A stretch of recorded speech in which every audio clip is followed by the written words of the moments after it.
Hey, happy campers, Todd here, Great American RV, and we are going over our Transcend today. It's going to cover all the floor plans. We're going to do a technical walkthrough, which means we're going through the operation of all these components, a few tips and tricks, and location of some of the items on here. Now, your floor plan may differ a little bit. That's okay. This will give you a general idea of every Transcend out there, what they come with, and how it operates. If you want a deeper dive on some of these items, you can go to our HAPS Helpful Hacks section on the Great American RV YouTube channel. If you have specific questions about your floor plan, you can call Grand Design with the last 8 of your VIN, and they'll be able to answer that bit of information. Now we're going to go ahead and start in the front right here with our 12-volt jack.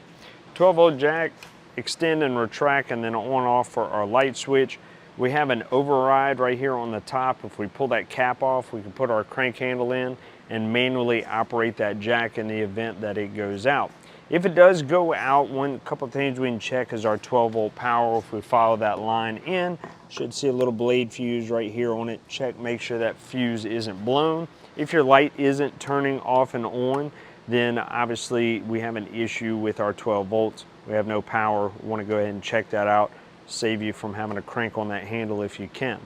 Down here, we're going to have our 7-way plug. On it, it will have all the connections for our lights, our brakes, as well as a charge line that's going to help charge our battery off the alternator of our towing vehicle while we are traveling down the road. We talked about brakes. That's going to come from our brake controller and activate our 12-volt brakes on our trailer, and then of course our lights. Our lights are not going to have any fuses from here to the lights themselves.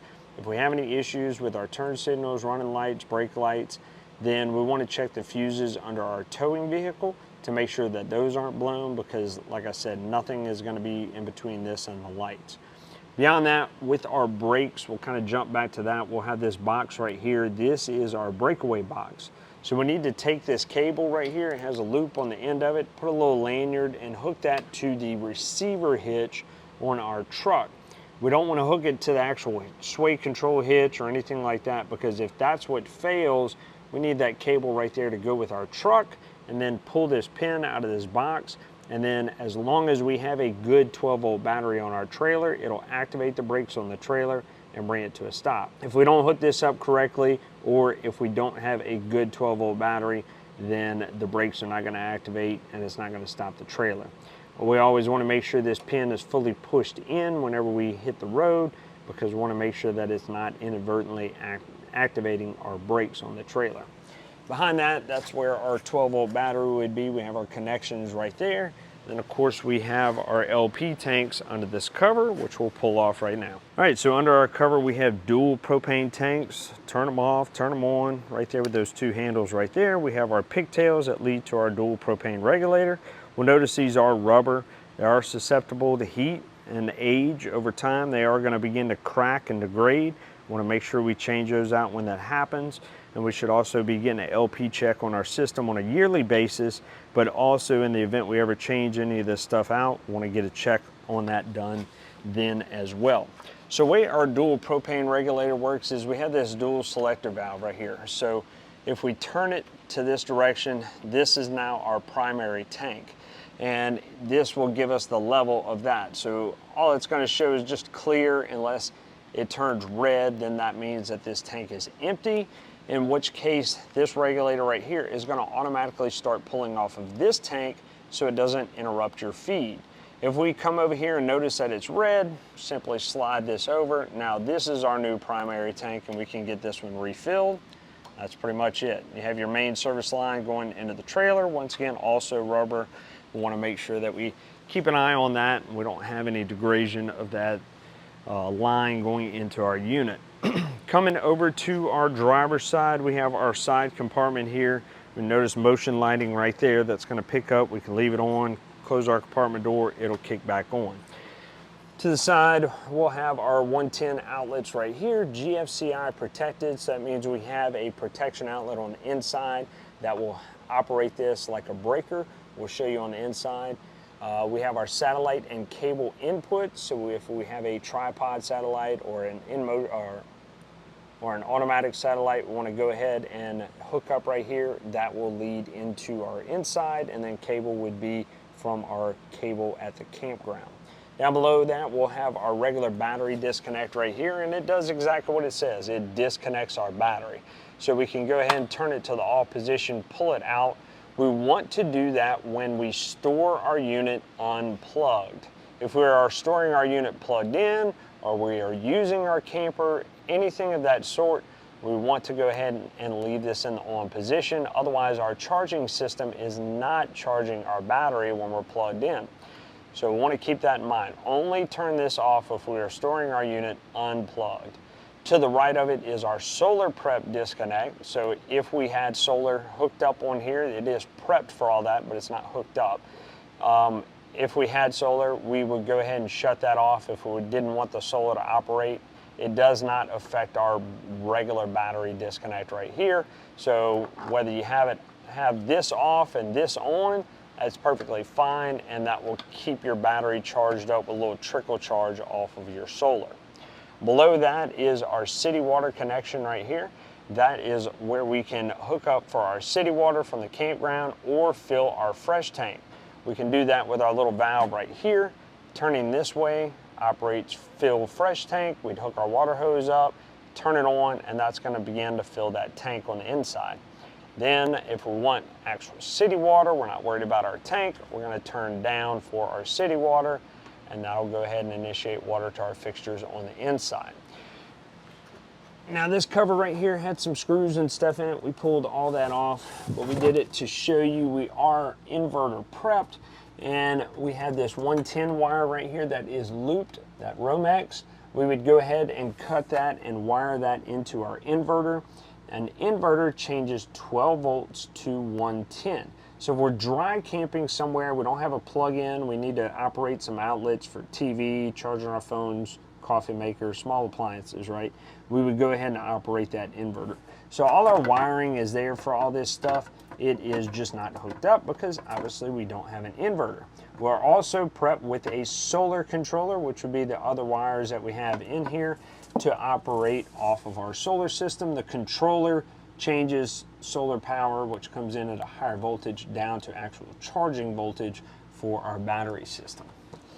As we move on, we do have stabilizers on each corner of our unit. Now these are stabilizers only, not levelers. So we want to go and take stacker blocks, put them under our tires on the left and right side, and level our unit from left to right. And then we want to use our ton jack to level it from front to back. Then we run these down to stabilize our unit. If we put too much pressure on these, they will bend, break, crack, whatever. The manufacturer is not going to participate in that kind of repair. So make sure we're using these properly. They do have weight ratings on them, and this camper highly exceeds that weight rating, all right? So run them down, want to keep them in a diamond shaped form. That's where they work the best. If we have to add a few more stacker blocks below the stabilizer in order to keep it in that diamond shape, then we can do that. Moving over, before we touch on our dumping system, we'll notice a red and blue line under here with valves. That is our low point drains for our unit. That is what we would drain all of our water out of our system when we are ready to winterize our unit. So you'll notice that sticking out right there. We're also going to notice to the left, more towards the tongue of our trailer, some resettable breakers and our junction box for our 7-way plug and where all our wiring goes out, right? Those can be for various items on our unit. So you want to check with Grand Design to see exactly what they would go to for your floor plan. So here we have our gray tank dump station, and we have separate tanks on this one. So we have gray tank, and on the rear right here, we have our gray and black. So one is for our bathroom, one is going to be for our kitchen and our black tank. And so we would have to get a connection hose for the both of these or dump them separately. It's up to you how you want to do that. But let's talk about our tanks, okay? We have black tank and gray tank. Gray tank is going to be for our showers and sinks. So fairly clean water, right? No sewage or anything like that. That tank we can leave open all the time as long as we have our sewer hose hooked up and going to a dump station. We can let that water drain out. Our black tank, however, is from our toilet. So we have sewage going into there. We have solids, we have toilet paper, so on and so forth going into that tank. We need to leave that valve closed all the time until we are ready to dump. Reason being is we want water to collect in there. If we don't, then what's going to happen is all that water is going to drain out. The solids that are left in there are going to dry up and stick inside that tank. So you're never going to be able to get it clean. So we want to make sure that we leave water in that tank when in use. And the procedure for dumping is we would go ahead, of course, have our hose hooked up. We pull that valve open and let everything drain out. Now, if you have a black tank flush on your unit, it'll just be a hose type fixture on the wall of it. You hook a water hose up to it, and it's going to pressurize a jet on the other side of that tank to kind of help push that debris over to this valve and empty it out. Now, there are some pro tips on how to flush that tank out in our HAPS Helpful Hacks section. You can go check that out. When we're done, we want to close this valve off, and we want to add water to our system, whether we do it through our toilet or through our black tank flush. If you do it through the black tank flush, though, make sure you're eyeing that level and we don't overflow our system. But we always want several gallons of clean water in that tank to make sure that any solids that are left in there, I'm talking like just little stuff, we're gonna have a little toilet paper stuck to the wall of it, so on and so forth, that none of that stuff dries up, and then we want to add chemicals in there to help degrade whatever might be left. We're also going to have another stabilizer, like I said. Those are going to be on all four corners of our unit, and of course we're going to have our slide out. Now generally you're going to have what's called a rack and pinion slide, which is this right here. We're going to have a motor up under our underbelly or inside our underbelly that you can't see, but that is an electric motor that runs that in and out. There's an override I'll show you for it on the other side. All right, moving on. This one in particular is a 30 amp service. You have your connection right here. You put your plug in, turn it to the right to lock it in, and then you want to tighten up that retainer ring so kids don't accidentally pull it out. That would be live electricity right there. Once we plugged it in here, then we plug it into our service port at the campsite. We want to plug this in first so we can reduce any arcing or anything on that plug right there.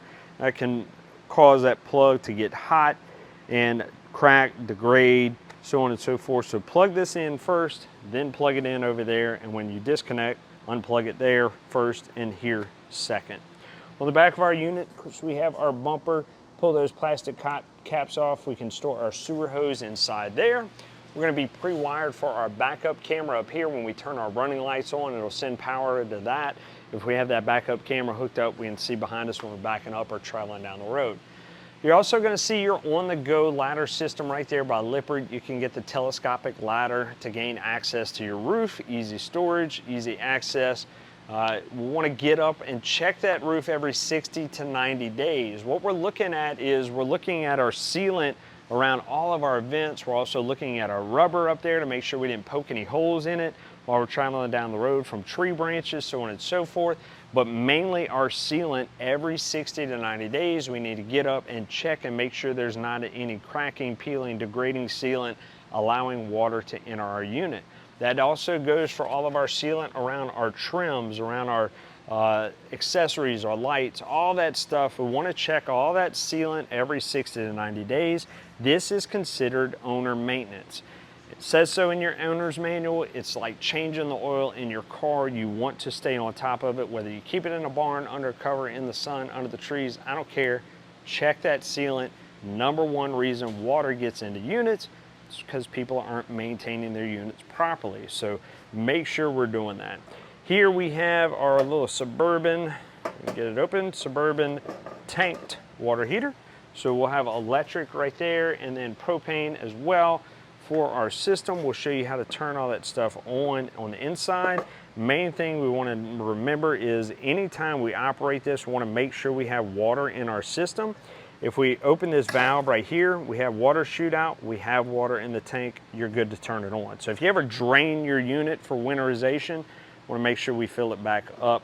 Otherwise, you're going to mess up that electric probe in there, and that's not going to be covered under warranty.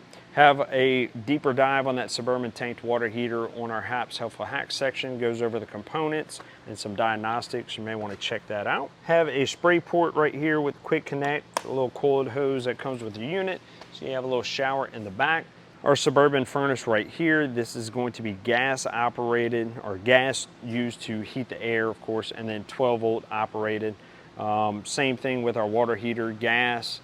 12 volts to operate it, 110 and gas to heat it. We're also going to notice another stabilizer at the bottom there, our awning. We'll go over the awning info in a little while. And then outdoor griddle right here. You're always going to have a travel latch on these kind of things, a strap. You want to undo all that, pull it out. And on the back here, we're going to have a male quick connect in. That male quick connect in goes into our female end right here. Pull that plug, stick it in. Now this valve is going to have to be off in order for that quick connect to insert in there and lock in. Then when you're done, you open that valve up and now LP will flow out of here from your propane tanks in the front out to your grill. Whenever you are done, you're going to have to shut it off to release that quick connect in order to store your hose. So this has to be on, obviously, for operation, and then off to connect and disconnect that piece. Besides that, we're going to have our refrigerator right here as a 110 refrigerator. So keep in mind, anytime you plug this in, it is going to be on. So we have a little freezer in there. That means that it is going to freeze. When we unplug, it is going to defrost. You're probably going to have some condensation in here. That water can drip out and leak onto our wood panels right here and damage it. It is customer maintenance to make sure we defrost and clean that fridge out properly so the water doesn't drain and damage our wood components. And you're also reducing the opportunity for mold and mildew to grow inside there. So wipe it all down, defrost it, get the water out, and just let it air out for a minute or two before you close that up. As we move on, we see our other freshwater fill option right here. When you open that up, that is a gravity fed to our fresh tank. That is going to be our onboard water storage. So you have that option or the pressurized option over there by our city water connection. Right to the right of that, we're going to have 110 outlet. Once again, GFCI protected. Anything in a wet location, bathrooms, kitchens, outside, are going to be GFCI protected. Once again, we'll touch more on that on the inside. Above that, we're going to have our cable outlet for our outdoor TV. Little dog leash spot right there. And then we have our steps. Before we go over that and our awning, let me show you real quick. If we lift our steps up, we see this hole right here. That hole on the other side is going to be a little post, and that is our override for our slide out on the other side. So put a 3/4 inch crank handle on there, and then we can go ahead and crank that slide in the event that anything ever happens. Of course, we have videos on the rack and pinion slide if you want to check that out. It goes over a little bit of 12 volt stuff on there, but it's 12 volt slide. Either it's working or it's not. You can check your fuses. If it's not working, crank that in and bring it in for service. So our steps right here, solid steps, we put them up, we lock it in, make sure it's locked in for travel. Want to check that latch, otherwise our door isn't going to close properly on there. We're ready to pull it down, pull that latch out. Then we can drop our steps down. And what we want to make sure we do is level our unit out first, then come and level our steps. Anytime you move this, whatever, make sure you're checking the legs on these steps. To do that, we have our little latch right here. We squeeze that, and that releases the latch off of those step legs, and then we can go ahead and move them to lock them in. And what we're looking for is a nice flush threshold right here so our door will close properly. And then of course we're also making sure that our frame here and our frame here don't make contact, damaging that door. This is a glass, so we want to make sure that we're not making any impact on there and shatter that door. Another stabilizer on the front corner, motion lighting right here, not much else in our front compartment there. Let's roll our awning out and talk about that. All right, so 12 volt awning, push of a button, run it out, run it back in. We want to make sure that we don't leave this out during any bad wind, rain, anything like that, because what can happen is water can puddle on here and it can collapse. High winds, it can come a parachute and rip it off. So if you're leaving your unit for a walk, hike, whatever, roll this awning in. You got a bad storm coming in, roll it in. Now beyond that, we have it set up. It's mainly a sunshade like we said. We want to be concerned with AC condensation getting up there from our rooftop, and then also a little bit of light drizzle, okay? Dew, stuff like that is gonna get on top. So we need that stuff to drain off of there. So how do we do that? We have our arm right here. We pull that down, and now we can adjust our arm, and then we lock that back in. I only have one hand, so I can't do it, but we would lock that back in. Let's do it here. Lock that back in. Now our arm is locked in right there, and that water can go ahead and run to the rear and drain off. Our other side can do the same, but you only want to do one or the other. They leave you the option whether you want to do it in the rear or in the front. To release it, before we roll our awning in, simply open it up and release it and lock it back in, and you're good to roll it in. Once again, 12-volt awning right there to be able to roll in and out. Let's go check out the inside. All right, so on your unit, you're gonna generally have a generic panel. In some cases, it may be specific, black 1 and black 2 if you have multiple blacks, or black, gray 1, gray 2. This one has 2 gray tanks, 1 black tank, and then our auxiliary. That's where that other one would be. We have our meter right here. When we hit those tanks, it's going to tell us what the level is. We have our fresh tank, which is our onboard water storage. If we're going somewhere that doesn't have a water hose hookup, then that's where we want to put our fresh water. To get the water out, we're going to activate our 12-volt pump, and that is going to pull the water out of that fresh tank and out to our fixtures. Now, the thing about that water pump is, if our water tank is empty, that pump is going to run all the time, or if we have a leak in our system, that pump is going to run all the time. So you're going to hear it. It's on demand. As long as we have water in that tank, you kick your faucet on, that pump's going to come on. It'll pressurize for as long as you were running water, and then when you shut your water off, pressurize for another couple seconds, then that pump should shut off. If you hear it continuously run and you know that your water fixtures are off, we want to check, make sure we don't have a leak or that that tank is empty, because you can end up burning out that pump. You're also going to have your battery level right here. We have our ceiling lights, exterior lights, slide outs in and out, and then awning in and out. These are all 12-volt items. Here, water heater for LP and gas. So we talked about it, LP, click it on. It's going to go ahead and try to ignite that tank system. We have our DSI fault light that will go off once that system lights. If it stays on, our unit hasn't lit, then we want to go ahead and try to cycle it again. You might have some air in the lines. We'll talk when we get to the stovetop how to bleed air out. Electric, as long as we're plugged into a 30 amp service, you can go ahead and kick that on. If you want to turn them both on, turn them both on. It'll heat the water up a little bit more and a little quicker, but it doesn't hurt to have them both on if you want to do that. All right, we'll touch on our bedroom real quick. Not much to see in here. 110 outlets over there, USB. You're gonna have storage under your bed generally. Over here to the side, now this is where this one is particularly located. They're not always gonna be located in the bedroom, but that is your 110 breakers and your 12-volt fuses. So we can see all of our breakers all labeled right here. If we have something that's not working, we want to come here and check and make sure the breakers aren't tripped. If nothing is tripped here and we don't have power inside our unit, we want to go check the breaker on our main pole to see if that one is tripped. Now, all of your lights are 12 volts.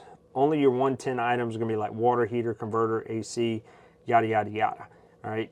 12 volt wise, you're going to have lights, slide outs, refrigerator, control center, bed bath lights, so on and so forth. These fuses are going to control all of that. So if those aren't working, come here and check your fuses. Now behind here is going to be your converter. What your converter does is it charges your battery whenever it is plugged in. It changes 110 voltage to 12 volt voltage, opposite of what the inverter we talked about is. And because the inverter changes 12 volts to 110. So it's going to do opposite of that. It's going to charge your battery. That's why it's important to have that disconnect on when you're plugged in. So we'll go ahead and keep it charged. In your bedroom, you're also going to have cable hookup, 110 outlet, smoke detector. Want to make sure we're checking that. You're going to have a 10-year lifetime on those. Change them out when the 10 years comes around. Daylight savings comes, check that 9-volt battery and make sure it is working on a regular basis. Step into our kitchen area, standard faucet. Like I told you, GFCI protected outlets all over the place. We're going to have our 3-burner stove, and we're going to have our microwave, hood vent, all that stuff. I'm going to cut to a different video that goes over our stovetop and oven, because this one doesn't have an oven in particular. Some, very few models will have an oven. So I'll go ahead and explain everything on that Furrion right now. This is your Furrion 3-burner cooktop. When you're ready to use it, remove that glass topper off of there, pick your burner, turn it to that flame point right there, and then you're going to use your automatic igniter to light that system. Once that burner ignites, you want to let it run for a little while, especially if you've just changed out your tanks or brought your unit out of storage where you had your knobs on your tanks turned off. That will allow air to build up in the system. So it may be kind of poppy and stuff at first. Allow it to get a nice blue flame, and then you know that your air is out of the system. I highly suggest doing this before you work items like your furnace, other gas appliances, and get that air out of the system. It will limit the opportunity for that appliance to go into a fault. Whenever you're done, you turn that system off and make sure that you close that glass top right there for travel. Over to the right, we have a button that will light up these knobs right here. If we turn it down, it will also light up the oven down below. So for our oven portion, pretty much same thing. We're going to go to our oven dial, turn it to that flame icon, and all we have to do is turn our igniter. We will see that our pilot has lit. We'll let that run for about 30 seconds or so and heat up that thermocouple, and then we can just turn it to our desired temperature and it will light up this rail. Close our oven and we're ready to cook. All right. Jumping over to our Furrion refrigerator, click it down there to open. Basic refrigerator, right? Power off and on, you have to hold that button down. We have our temperature right here. We select which one we want. Once we hold it down, we can see fridge up there at the top. F for Fahrenheit, we can adjust that temperature right there. If we just push it one more time, we can swap to freezer, adjust our temperature there. If we hold it down, we can swap to Celsius, okay? Hold it down one more time, we can swap back to Fahrenheit. It will automatically go back into its regular deal. We have our wiring diagram right there on the side. 12-volt refrigerator, it will run off of your battery. Freezer down here at the bottom. Once again, just like our outdoor one, anytime our battery disconnect is on, this is gonna be on. You end up with water, condensation, ice, whatever. Make sure you're defrosting it properly when you store this unit. You get all the water out so it doesn't damage your wood cabinets around it and you don't have mold and mildew. Very, very important thing to do. Jackknife sofa, if we go ahead and flip the back over right here, these legs will flip out, lock them in with our pins right there, and then we can fold it out. We have more sleeping right there. Your dinette booth off to the side, remove those poles, sit your table down on your ledges, add your back cushions, you can have more bed space right there. Let's pull these cushions off real quick. All right, so we removed our support board underneath the cushion, unscrewed this screw right here to remove this panel, and we can see back here we have our water pump. Get the flashlight out so you can see a little better. Have our water pump right there, 12-volt powered. Once again, if we hear that running all the time and we don't have any faucets on, we want to come check it, okay? That water pump is going to pull from the fresh tank. This line right here is our fresh fill hose. As far as location, it is going to differ for every floor plan. Good way to figure it out: turn your water pump on, turn your water on, and listen for the vibration. It's going to be behind a cabinet, sometimes maybe in the front storage bay, behind a wall panel there, under your seat. Somewhere hidden in your unit is going to be that pump.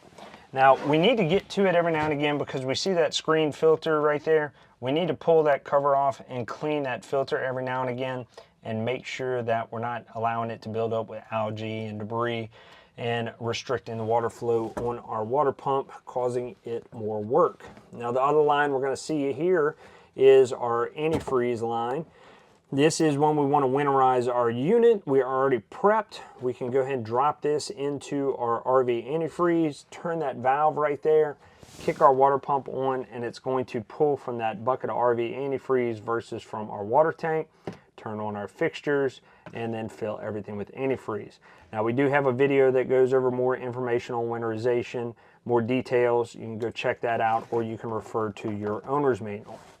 Moving on, we have our TV location right up here, and we're going to notice in our main living room area only, you're going to have your antenna booster. Okay, you're only going to have one. It's going to work for the entire unit.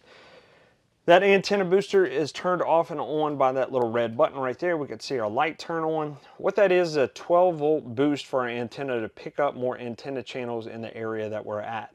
If we have part cable, we're scanning for channels there, we need to make sure that's off so it doesn't scramble the channels that are incoming from the campground. If you want more information on scanning channels, of course, we got a video for that on Hap's Helpful Hacks. Our AC system, we're going to go over that real quick, but I'll point out this is our ceiling assembly, so this is the bottom part of our AC. We have a filter right here. We want to pull those tabs down, clean that filter on a regular basis, and then we have our quick dump. So if you just get to the campground, you want to cool this area off quickly, go ahead and open that up. The air is going to be forced out of here. When we are happy and satisfied with it cooled off in here, we go ahead and click that and close it. Now air is going to be diverted to our vents up in our ceiling, and now it will go ahead and cool all the way to the other rooms that are in our unit.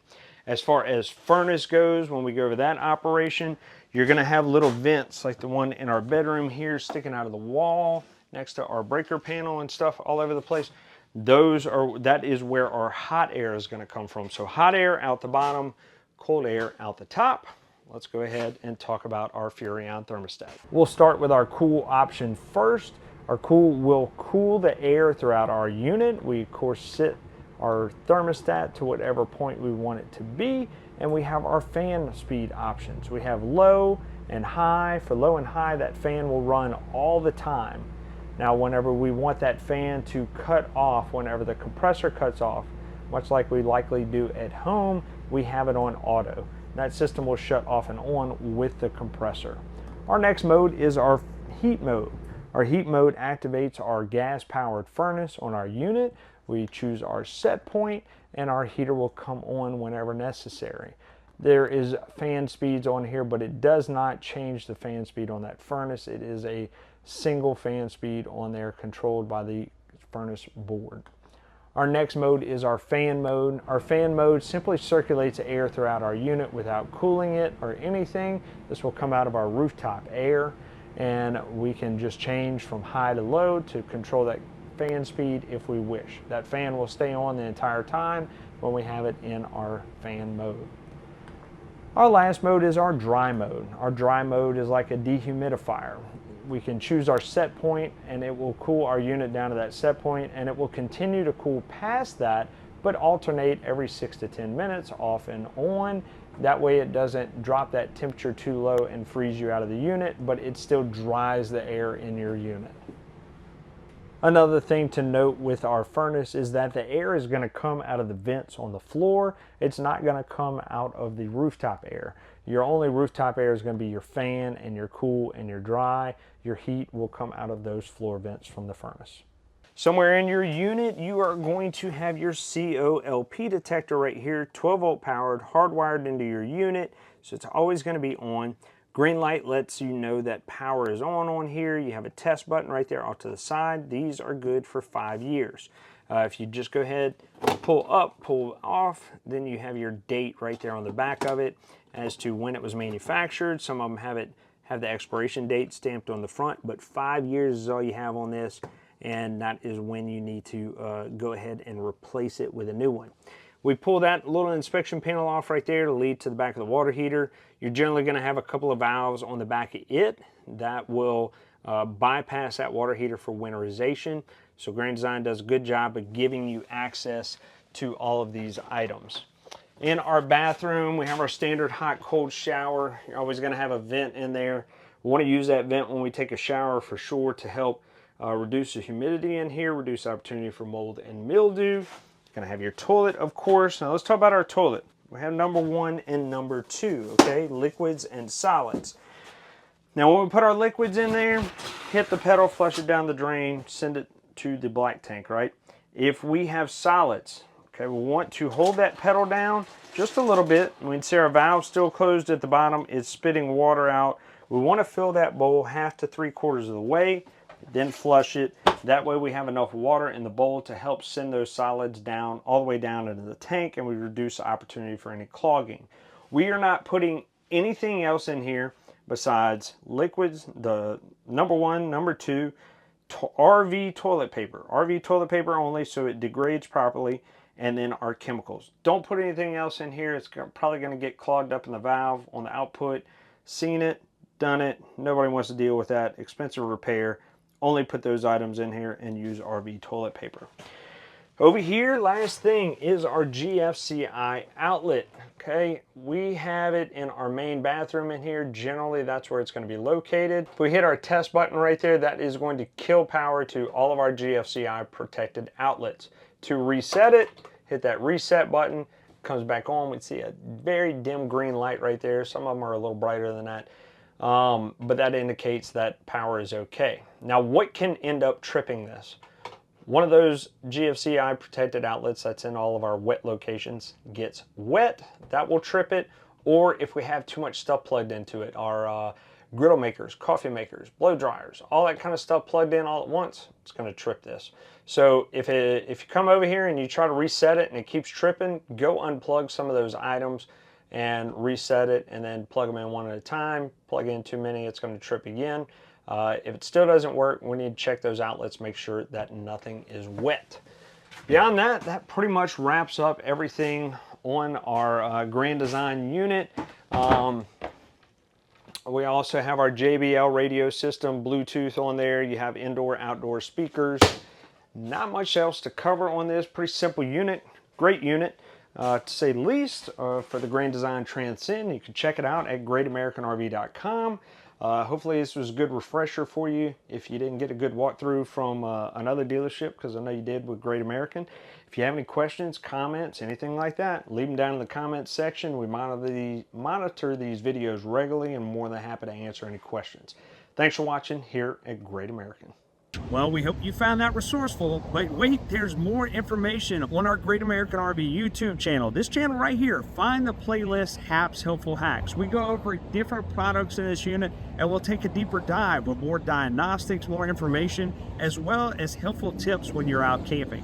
Tell your buddies, tell your friends, like, share, subscribe, do all those awesome things on YouTube, TikTok, wherever you found us, and keep watching here at Great American RV Superstores, where we bring the how-to you.